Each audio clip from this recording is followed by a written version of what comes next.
yan wasan Hausa yan liwadi to banda Adam Zango shi yasa na ɗauko wannan na kuma zo dan wasu su gani na dora shi a kai na ce wallahi billahi allazi la ilaha illa hu Adam Zango bai taba luwadi ban taba luwadi ba kuma ba a taba yi da ni ba na yi wannan ne dan mutane su tabbatar da cewa kowane taron jama'a ko kuma ma'aikata ko kuma wani wuri waɗanda ake taruwa za a yi samun ɓata gari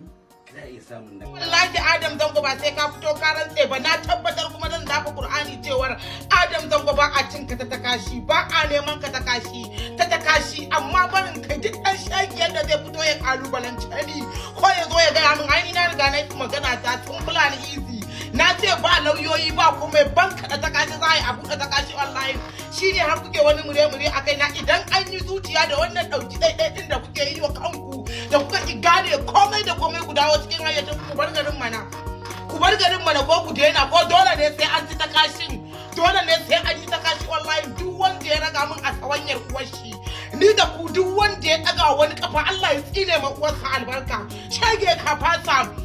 idan ta karkashin ƙasa kuka biyo billahi lazi zuwa za ku tarar da ni a dafe na dahu na ci gashin kaina nake ji ba a mun barazana duk wanda ya mun barazana sai ya san cewa ya yi wa yar baba barazana don haka Adam Zango wani batun ka fito kana wani rantsaran wai ba a taba cin ka ta kashi ba a dafa Qur'ani ba ja kai bane mutane muna kallo baka da wuta baka da aljannar da zaka sa in kare ka amma in gaskiya ta zo kan ko uban wane ne sai na faɗe shi Adam Zango ba a ce shi ta gashi hasali haka zalika fans din Adam Zango ce ni a da wata yar hatsaniya ta samu ta faru ta fito baya muka dan samu matsala kuma yanzu everything is fast kuma ko a lokacin ba na ce kaza bane akan Adam Zango na yi magana ne a abin da ya bai kyauta ba saboda shi celebrity ne idan ya fito ya kalubalanci waɗansu a cikin wa'anda zai kalubalanta akwai wa'anda suke son shi don Allah sannan kuma akwai wa'anda suke yin shi don Allah ba za su ji daɗi ba ciki kuwa haddani akan wannan issue domin ba dan shi ba duk cikin Kannywood ba dan kutuma gura uban da nake so sama da Adam Zango inda akwai shi ya fito ya faɗi ya ce ana son shi shine an kirawo Amdas ya faɗi gaskiya ko dan darajar mutuwan nan da aka yi ma ba za ku daga ba ku tun da dai an yi walƙiya an riga an gane su wane ne ku ba za ku daga abun ba shine za ku zo ta bayan fage kuna kaza ni ba na faɗa a bayan fage a fito a haɗa gaba da gaba bigi sai bigi babban gora sai magogin karfe durin iya sai mo dibbo kwando ba sa a ruwa bane ba ko an zuba sai dai ya tsiyaye wutsiyar raƙumi ta yi nesa da kasa bari ku jin gaya muku ai dan haram shi ake takawa ya banza amma dan halak sai ya nuna cikin uwarsa wallahi ba dai Murjanatu Ibrahim ba aka yi wannan to dan haka bacin Adam Zango ma ya fito yana rantsaran aka tambaye Amdas aka ce Amdas ka fito ka faɗi tsakaninka da Allah da Annabi gaskiya akan abin da ya faɗi ya fito ya ce ana check vagina ana check backline ana kuma go and come ana hada ras ana buga jin amma shi shawara yake bayarwa da a gyara a daina domin harka ta dawo daidai a faɗa muku cewa a dawo a gyara din da ya ba kwaso a faɗa muku wane mutum billahi lazi sai dai ai gaba wai a ganin ku ta gura wannan kai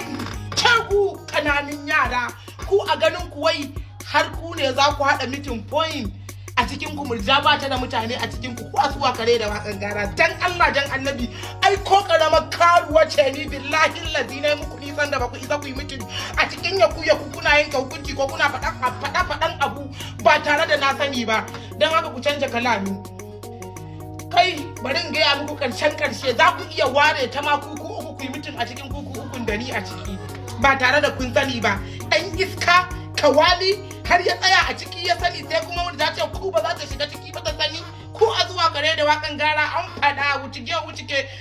nafsi a cikin can wajen tsakiyar kura ta yi lafiya an taka mata birki amma ba yin iska bane suka taka mata birki wa'anda suka isa da ita ne a yayin da fitaccen jarumi a masana'antar shirya fina-finan Hausa ta Kannywood wato Adam Zango ya rantse da Alƙur'ani cewar ba a taɓa yin luwaɗi da shi ba kuma bai taɓa yi wa wani luwaɗi ba. Fitaccen jaruman nan wata ta shahara a kafar sada zumuntar TikTok wato Murja Ibrahim Kunya ita ma ta fito ta shaidi jarumin inda ta ce wallahi tallahi tana shaidar Adam A Zango ba ɗan luwaɗi ba ne kuma ba a taɓa yin luwaɗi da shi ba, amma ta ce bayan Adam A Zango babu wani jarumi a masana'antar da za ta iya shaidar cewar ba ɗan luwaɗi ba ne, kuma duk wanda ya ji haushi ko ya ƙyale ta Allah ya tsine mai albarka, inda ta ce duk wanda yake zargi ko kuma ya yarda da kansa cewar ba ɗan luwaɗi ba ne da ya kai ƙararta kotu a shirye take da ta je ta kare kanta. Jaruma Murja Ibrahim Kunya wacce ta shiga takun saƙa tsakaninta da jaruman masana'antar ta Kannywood ta sha dubun cewar duk inda aka shiga sai ta tona wa jaruman Kannywood ɗin asiri, tun bayan balahirar da ta kunno kai tsakanin 'yan Kannywood da hukumar Hisba a jihar Kano, wadda hukumar Hisba ta ɗauri aniyar cewar za ta ɗauraye ta tace duk waɗansu bara gurbi a masana'antar shirya fina-finan Hausa ta Kannywood. A nan muke addu'ar Ubangiji Allah ya zaunar da ƙasashenmu lafiya, ya haɗa kawunanmu, ya ba mu shugabanni na gari, amin summa amin.